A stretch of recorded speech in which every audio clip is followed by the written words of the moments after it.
बिस्मिल्लाहिर्रहमानिर्रहीम, अस्सलाम वालेकुम। मैं असदुल्ला खान हूँ। इस्लामाबाद हाई कोर्ट से अभी एक बड़ी खबर मौसूल हुई है और वह खबर यह है कि सुहेल आफरीदी को इमरान खान से मुलाकात की इजाज़त मिल गई है। हालांकि इस इजाज़त की ज़रूरत नहीं थी, ये इजाज़त उन्हें पहले ही हासिल है, क्योंकि इस्लामाबाद हाई कोर्ट का एक ऑर्डर है कि जुमेरात को इमरान खान से 6 लोगों की मुलाकात हो सकती है और इस ऑर्डर के तहत सुहेल आफरीदी उन शख्सियात में शामिल हो सकते हैं जिनसे इमरान खान की मुलाकात होनी है। अब उस ऑर्डर पर बस अमल दरामद नहीं हो रहा। असल में तो इस्लामाबाद हाई कोर्ट को कोई नया ऑर्डर करने की ज़रूरत नहीं थी। इस्लामाबाद हाई कोर्ट को सिर्फ ये कहने की ज़रूरत थी कि भाई जो मेरा ऑर्डर है उस पर अमल दरामद किया जाए। लेकिन आज तहरीक इंसाफ ने एक और समझदारी की बात यह की कि वो जो 6 लोगों की फहरिस्त है उसमें भी सुहेल आफरीदी का नाम शामिल कर दिया। यानी ये नहीं है कि सुहेल आफरीदी ने कोई अलग से इजाज़त मांगी कि मुझे उन 6 अफराद में नहीं बल्कि बतौर चीफ मिनिस्टर मिलने की इजाज़त दी जाए। सुहेल आफरीदी साहब ने कहा कि मैं चीफ मिनिस्टर भी हूँ और मेरा नाम भी उन 6 लोगों की लिस्ट में शामिल है जिन्होंने जो इमरान खान से इस्लामाबाद हाई कोर्ट के ऑर्डर के मुताबिक मुलाकात कर सकते हैं। तो अब इस्लामाबाद हाई कोर्ट के पास कोई चॉइस ही नहीं थी सिवाय इसके कि वो अडयाला जेल की इंतज़ामिया से कहती कि आप हमारे ऑर्डर पर अमल दरामद करें। एतराज़ भी यही लगा था सुहेल आफरीदी साहब पे कि उनकी दरख्वास्त पे एतराज़ भी यही हुआ था कि भाई आपके लिए तो पहले से ऑर्डर मौजूद है कि आप जाकर जुमेरात को मिल सकते हैं, तो फिर आप नई दरख्वास्त क्यों डाल रहे हैं। इस सिलसिले में इस्लामाबाद हाई कोर्ट पहले से ही SOP जारी कर चुकी है, पहले से ही फैसला जारी कर चुकी है, तो आपको दोबारा से दरख्वास्त दायर करने की क्या ज़रूरत है। फिर आप इंडिविजुअल कैपेसिटी में क्यों कर रहे हैं। तो ये सारे एतराज़ात लगे थे जिसको दूर किया गया। पहले अरबाब ताहिर साहब की अदालत में लगी और उसके बाद लार्जर बेंच में लगी और इसकी समाअत हुई और अदालत के पास अपने ही ऑर्डर के खिलाफ फैसला जारी करने का कोई ऑप्शन मौजूद नहीं था। इसलिए अदालत ने यही फैसला करना था कि हाँ, इनको मुलाकात करने दी जाए। और ये फैसला लेने के बाद फिर Suhail Afridi chief minister Khyber Pakhtunkhwa Adiala jail की तरफ रवाना हो गए हैं। अभी जब मैं ये वीडियो रिकॉर्ड कर रहा हूँ तो अभी वहाँ पर वो पहुँचे नहीं हैं। पहुँचेंगे तो ज़्यादा इम्कान तो ये है कि मुलाकात करा दी जाएगी, क्योंकि अगर मुलाकात नहीं कराई जाती तो फिर इस्लामाबाद हाई कोर्ट के ऑर्डर्स की औकात का एक मरतबा फिर पता चल जाएगा कि इनकी कोई औकात नहीं है, ये कोई फैसला करके उस पर अमल दरामद नहीं करा सकते। वैसे तो खैर पहले भी जो उनके फैसले पर अमल दरामद नहीं हो रहा, इससे साबित यही होता है। लेकिन चलिए, उन्होंने आज अपने फैसले को दोहरा दिया है कि जी सुहेल आफरीदी साहब की इमरान खान से मुलाकात होनी चाहिए या की जानी चाहिए या करवाई जाए, इस सिलसिले में कोई रुकावट पैदा ना की जाए। अब सवाल ये पैदा होता है कि इमरान खान से ये मुलाकात कितनी अहमियत की हामिल है, हो क्यों नहीं रही थी। इसीलिए तो इससे अंदाज़ा होता है कि कितनी अहमियत की हामिल मुलाकात है। लेकिन आज जो अब ये मुलाकात होगी, इसकी इंपॉर्टेंस क्या है, इस पर ज़रा बात कर लेते हैं। 3-4 इंपॉर्टेंट पहलू हैं इसके। देखिए, एक बात तो यह है कि सुहेल आफरीदी साहब जो नए चीफ मिनिस्टर हैं, इन्होंने अपनी काबीना तश्कील देनी है और काबीना वो कहते थे कि मैं इमरान खान से मुलाकात करके तश्कील दूंगा। दूसरा ऑप्शन ये था उनके सामने कि चलें हुकूमती मामलात को चलाने के लिए अगर इमरान खान से मुलाकात नहीं होती तो बहुत मुख्तसर काबीना 4-5 अफराद पर मुश्तमिल काबीना बना दी जाएगी ताकि हुकूमत भी फॉर्म हो जाए। जब तक काबीना नहीं होती हुकूमत नहीं होती, काबीना ही हुकूमत होती है। काबीना का फैसला ही हुकूमत का फैसला तस्वुर किया जाता है। चीफ मिनिस्टर का फैसला जो है वो हुकूमत का फैसला तस्वुर नहीं होता। फैसला काबीना करती है, काबीना दस्तखत करती है, वो फिर हुकूमती फैसला तस्वुर होता है। तो निज़ाम हुकूमत चलाने के लिए ज़रूरी था कि काबीना मौजूद हो।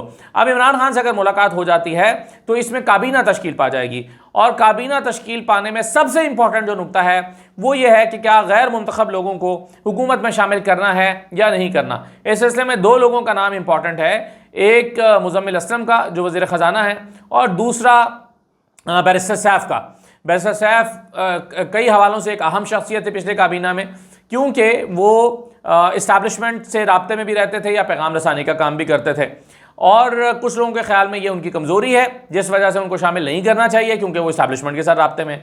कुछ लोगों के ख्याल में ये उनकी स्ट्रेंथ है कि भाई कोई तो हो जिसके ताल्लुकात हों जो पैगाम इधर से उधर पहुँचा सके। आखिर तमाम रास्ते बंद तो नहीं करने चाहिए, तमाम रास्ते बंद तो नहीं किए जा सकते, तो कोई तो है कि जो दोनों तरफ राब्ते में रह सकता है, जो इधर का पैगाम लेकर इधर आ सकता है, इधर का पैगाम लेकर उधर जा सकता है। तो इसलिए बैरिस्टर सैफ का काबीना में होना ज़रूरी है।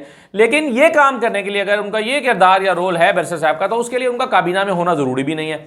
वो काबीना में हुए बगैर भी ये काम कर सकते हैं। बैरिस्टर सैफ अगर उन्होंने पैगाम रसानी का काम करना है और मैसेजिंग करनी है तो उसके लिए उनका काबीना में होना इतना ज़रूरी भी नहीं है।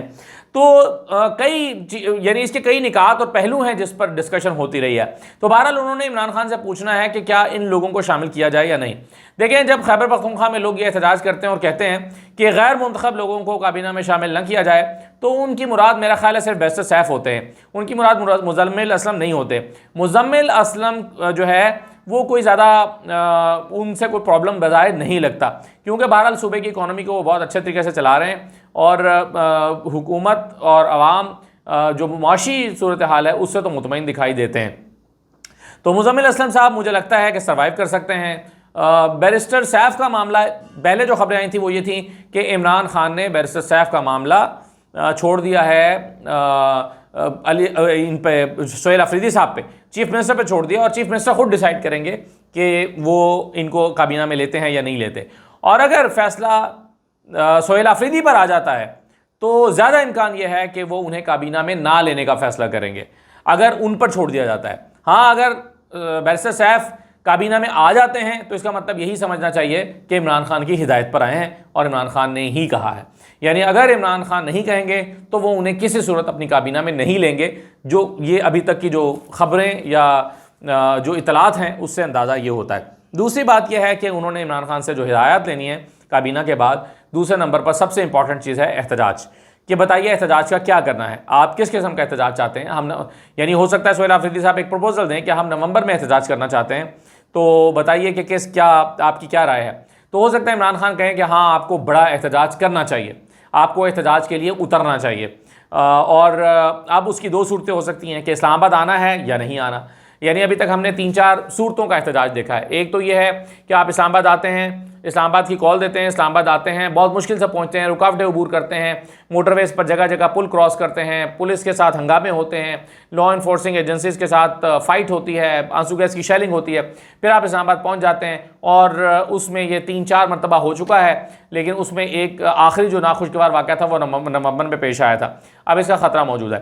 दूसरी सूरत यह है कि आप कहीं से भी कहीं ना जाएँ, अपने अपने इलाकों में एहतजाज करें, रैलियाँ निकालें, पूरे मुल्क में एक तहरीक पैदा करें और उसको फिर आप तहरीक का नाम दे दें।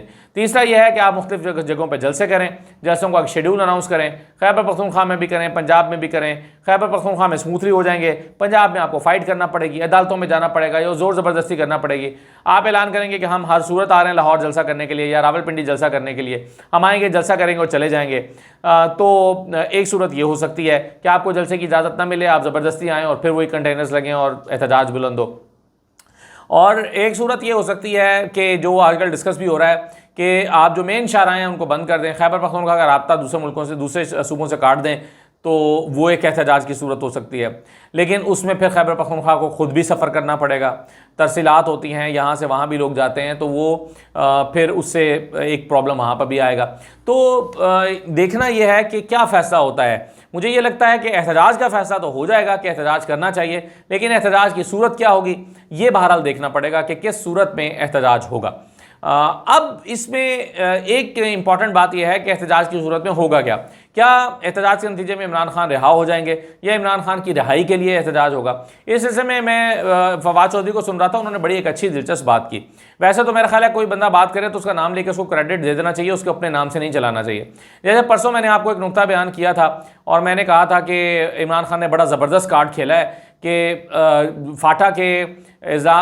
फाटा से उठाकर एक बंदे को चीफ मिनिस्टर लगाने से ये हुआ है कि जो नया सूबा बनाने का क़याम था वो रास्ता इमरान खान ने जेल से बैठ के रोक दिया है। और मैंने कहा था कि जेल में बैठ के इमरान खान ने 27वीं तरमीम में जो नया सूबा बनाने का प्लान था वो आपने सुना होगा। मैंने देखा उसके बाद बड़े सीनियर एंकर्स ने सेम एज इट इज़ मेरा जो नुक्ता नज़र, जो मेरे खुद जो ख्याल मेरे जहन में तरवीज पाया था वो मैंने आपके सामने रखा, उसको एज इट इज़ उन्होंने उठा के प्रेजेंट कर दिया तो अपने नाम से। तो चलें कोई बात नहीं, लेकिन मैं समझता हूँ कोई अगर बात कर रहा है तो उसका नाम लेकर उसको क्रेडिट देने में कोई हर्ज नहीं है।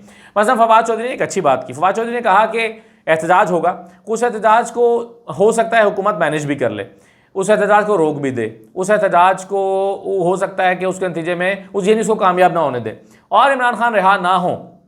इसके बावजूद पूरा 1 साल उस एहतजाज के नतीजे में सियासी बेचैनी में गुजरेगा जो इस वक्त पाकिस्तान तहरीक इंसाफ को सूट करती है। यानी पॉलिटिकल, आज हम कहते हैं कि पॉलिटिकल इंस्टेबिलिटी है, ये हुकूमत चल नहीं पा रही। तो पिछले साल नवंबर में जो एहतजाज हुआ था, आपके ख्याल में वो एहतजाज नाकाम हो गया? वो 3 दिन के अंदर अंदर जो है वो एहतजाज ख़त्म हो गया और उसके बाद कुछ नहीं हुआ? नहीं, वो जो लाशें हैं वो आज तक हुकूमत का पीछा कर रही हैं, वो आज तक उसका इम्पैक्ट है, आज तक वो डिस्कस होता है, आज भी उसकी कैंपेन चलती है, गोली क्यों चलाई का लफ्ज़ आज भी इस्तेमाल होता है। तो ऐसा एहतजाज जो अपने नताइज को ना पहुंचा हो, यानी वो कामयाब ना हुआ हो, बेशक उसके नतीजे में इमरान खान रिहा नहीं हुए, इसके बावजूद उसका एक इम्पैक्ट होता है और वो देर तक रहता है और उसके सियासी असरात मुरतब होते हैं। तो भले ही इमरान खान को यकीन हो कि इस एहतजाज के नतीजे में मैं रिहा नहीं होऊंगा, फिर भी वो एहतजाज कामयाब तस्वुर होगा इस लिहाज से कि वो पाकिस्तान तहरीक इंसाफ के जो सियासी मकासद हैं वो उसे हासिल कर पा रहा होगा और उसे सपोर्ट कर पा रहा होगा। तो ये मेरा ख्याल एक अच्छा नुक्ता है, इसलिए एहतजाज पाकिस्तान तहरीक इंसाफ ज़रूर करेगी, नताइज उसके कुछ भी निकले। तीसरी बात, इमरान खान से जो सोहेल आफरीदी पूछेंगे, मेरे मुँह से बार बार अली मीन निकल रहा है, आदत पड़ी हुई है, शायद भी जाते जाते जाएगी। तो सोहेल आफरीदी साहब जो पूछेंगे इमरान खान से, तीसरी बात वो ऑपरेशन से मुतालिक पूछेंगे कि खैबर पख्तूनख्वा में ऑपरेशन से मुतालिक हमारी पॉलिसी क्या होनी चाहिए। इस पर सिक्योरिटी फोर्सेस ऑपरेशन की बात कर रही हैं, हम डायलॉग की बात कर रहे हैं। इसमें ज़ाहिर है एक बड़ी माकूल तजवीज़ उन्होंने दे रखी है कि मिशरान, हमायदीन, मकामी नुमाइंदे, अवामी नुमाइंदे, वफाकी हुकूमत, फ़ौज और सूबाई हुकूमत, इन सबको शामिल करके जो है वो कबायली इज़लाह के लिए आप हिकमत अमली बनाएँ। तो ये सारी जो गुफ्तगू है ये दोहराई जाएगी इमरान खान के साथ और उनसे पूछा जाएगा कि ऑपरेशन से मुतालिक क्या करना चाहिए, ऑपरेशन जो है उस पर नुक्ता नज़र सामने आए। तो जाहिर है वो बाहर आकर बताएंगे कि इमरान खान ने ऑपरेशन के लिए ये बात की है, अगरचे वो हमें काफ़ी हद तक वाज़ेह है कि इमरान खान इस बारे में क्या राय रखते हैं, क्या सोचते हैं, लेकिन बराह रास्त चीफ मिनिस्टर को इस सिलसिले में हिदायत देना और चीफ मिनिस्टर का बाहर आकर बताना ये बड़ा इंपॉर्टेंट होगा। इसके अलावा चूँकि आफरीदी साहब से मुलाकात करने के लिए इतलात ये हैं कि कई पैगाम भेजे गए कि आइए हमसे मुलाकात कीजिए, यानी मुक़्तदरा की तरफ से, और सोहेल आफरीदी साहब ने इनकार कर दिया। और सोहेल आफरीदी साहब ने इनकार ये कहकर किया कि मैं पहले इमरान खान से मुलाकात करूँगा फिर किसी और से मुलाकात करूँगा।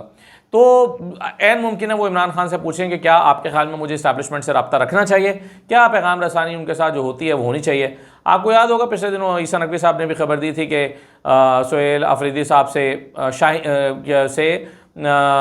आफरीदी साहब ने, यानी शाहिद आफरीदी साहब ने रब्ता किया और उन्होंने उनका फ़ोन अटेंड नहीं किया। मेरी इतलात ये हैं कि एक पहला फ़ोन अटेंड किया था और पहले फ़ोन को में अटेंड करने के बाद उन्होंने जिस किस्म की बातें या पैगाम रसाने की कोशिश की थी उसके बाद उन्होंने दूसरा फ़ोन अटेंड नहीं किया। यानी पहला फ़ोन कोई क्यों अटेंड नहीं करेगा, वो तो ज़ाहिर है ये समझ रहा होगा कि मुझे मुबारकबाद दे रहा है, तो पहला फ़ोन अटेंड करने में क्या हर्ज है। दूसरा फ़ोन उन्होंने इसलिए अटेंड नहीं किया कि ये वही पैगाम रसाने की कोशिश कर रहे हैं, बैठाने की बात कर रहे हैं। तो जो शाहिद आफरीदी साहब है उनका जो फ़ोन है वो अटेंड ना करने की वजूहात भी ये हैं। तो आज इस हवाले से वो पूछ सकते हैं सोहेल आफरीदी साहब इमरान खान से कि बताइए इस्टेब्लिशमेंट से मुझे बार बार पैगामात आ रहे हैं, तो क्या मुझे उनसे मुलाकात करनी चाहिए, उनसे रब्ता रखना चाहिए, देखना चाहिए वो क्या कह रहे हैं या नहीं कह रहे, क्या कह रहे हैं या क्या नहीं कह रहे, तो क्या आपके ख्याल में मुझे इस सिलसिले में उनसे रब्ता करना चाहिए। तो ये इंपॉर्टेंट बात हो सकती है। और इसके अलावा मेरा ख्याल है कि मौजूदा हुकूमत के हवाले से वफाक के साथ कितना ताल्लुक़ रखना है, कितना मीटिंग्स में जाना है नहीं जाना है, क्या वफाक के साथ अपनी कोऑपरेशन को एक्सटेंड करना है नहीं करना है, और ये तमाम चीज़ें जो हैं वो मेरा ख्याल है मौजूद बहस हो सकती हैं। इमरान खान की रिहाई और उनकी रिहाई की कोशिशें, ये इन तमाम चीज़ों में से निकलने वाला पहलू है। यानी ये नहीं है इमरान खान कहेंगे कि मुझे अगले महीने के अंदर बाहर निकालो या कुछ ऐसा करके दिखाओ कि मैं बाहर निकलूं तो तुम कामयाब हो। देखिए अली मीन गंडापुर साहब की का मसला क्या था। अली मीन गंडापुर का मसला ये था कि उन्होंने इमरान खान को ये शो किया कि मैं इस्टेब्लिशमेंट से राब्ते में हूँ और आपकी रिहाई करीब है, या मैं आपकी रिहाई की कोशिशें कर रहा हूँ और बस आपकी रिहाई तो हो जाएगी। और इसी सिलसिले में उन्होंने इस्टेब्लिशमेंट को या हुकूमत को कोई चैलेंज भी नहीं दिया। यानी दोनों में से वो एक काम तो करते, या इमरान खान की रिहाई के लिए इंगेजमेंट को जो है सूदमंद बनाते और उसको पाया तकमील तक पहुंचाते, या फिर हुकूमत के लिए एक चैलेंज खड़ा करते। अली मीन गंडापुर साहब ने ना चैलेंज खड़ा किया, ना इमरान खान की रिहाई के लिए कोई मुस्बत किरदार अदा किया। तो दोनों में से एक चीज़ तो होती, यानी अगर बातचीत करनी है तो वो मुस्बत हो या वो नतीजा खेज हो, या अगर आपने चैलेंज करना है तो फिर वो चैलेंज इतना कड़ा हो हुकूमत के लिए कि उसकी नाक में से धुआं निकलने लगे या कानों में से। तो दोनों में से एक चीज़ भी अली मीन गंडापुर नहीं कर सके। सोहेल आफरीदी साहब को कम से कम एक चीज़ तो करनी पड़ेगी, या अगर इंगेजमेंट करते हैं तो वो भी नतीजा खेज हो, लेकिन अगर वो चैलेंज करते हैं तो फिर वो चैलेंज भी इतना तगड़ा हो कि हुकूमत के लिए एक परेशानी का बाइस बन जाए। तो ये मुलाकात आज काफ़ी हवालों से अहमियत की हामिल है, जो कि मेरा ख्याल है हो जाएगी। अगर नहीं होती तो फिर तो साफ जाहिर है कि नज़र आ जाएगा कि इस्लामाबाद हाई कोर्ट जो है उसकी कोई हैसियत नहीं है, और फिर अब ज़िद इस लेवल की है कि चाहे इस्लामाबाद हाई कोर्ट हो या सुप्रीम कोर्ट हो, इससे फ़र्क नहीं पड़ता। लेकिन अगर फ़र्ज़ कीजिए, जैसे कि मुझे नहीं लगता कि मुलाकात नहीं होगी, लेकिन फ़र्ज़ कीजिए मुलाकात नहीं होती, तो फिर एक और रास्ता बचेगा सोहेल आफरीदी के पास कि वो सुप्रीम कोर्ट में जाएँ। अगरचे उन्होंने सुप्रीम कोर्ट को पहले ख़त लिखा है, और ये वो पता है डाक का जहाँ से कभी ख़तों का जवाब नहीं आते। यानी जैसे आप कोई शख्स अल्लाह को प्यारा हो चुका हो, कब्रिस्तान में जाके लेटा हो, आप कब्रिस्तान के पते पे अपने मरहूम वालिद को ख़त लिखते रहें, कभी जवाब आएगा? आप अपने यानी किसी बच्चे को कहें तुम्हारे वालिद अल्लाह के पास चले गए, और वो बच्चा अपने वालिद को अल्लाह मियाँ के एड्रेस पे ख़त लिखता रहे, तो कभी जवाब आएगा? नहीं आएगा ना। कब्रिस्तान से जवाब आएगा? नहीं आएगा ना। ऐसे ही सुप्रीम कोर्ट से खतूत का जवाब नहीं आता। तो सुप्रीम कोर्ट में भी कब्रिस्तान की खामोशी जो है वो वहाँ पर मौजूद है, सुप्रीम कोर्ट में भी, और कब्रिस्तान की सी खामोशी, और वहाँ कब्रिस्तान से जैसे कभी जवाब नहीं आता, सुप्रीम कोर्ट को लिखे गए खतूत से भी कभी जवाब नहीं आता। तो ना इमरान खान के खतूत को आया, ना मंसूर अली शाह के खतूत को आया, और ना ही सोहेल आफरीदी के ख़त का कोई जवाब सुप्रीम कोर्ट से आया। तो सुप्रीम कोर्ट में बराह रास्त दरख्वास्त लेकर जाना पड़ेगा मेरा ख्याल है, ताकि उसको डायरी नंबर लगे और उसकी समात हो, अगर यहाँ इस्लामाबाद हाई कोर्ट के फैसले पर अमल दरामद नहीं होता, जो कि मुझे लगता है कि आज हो जाएगा, और मुझे लगता है कि आज वो मुलाकात हो जाएगी। इजाज़त दीजिए, अल्लाह हाफ़िज़।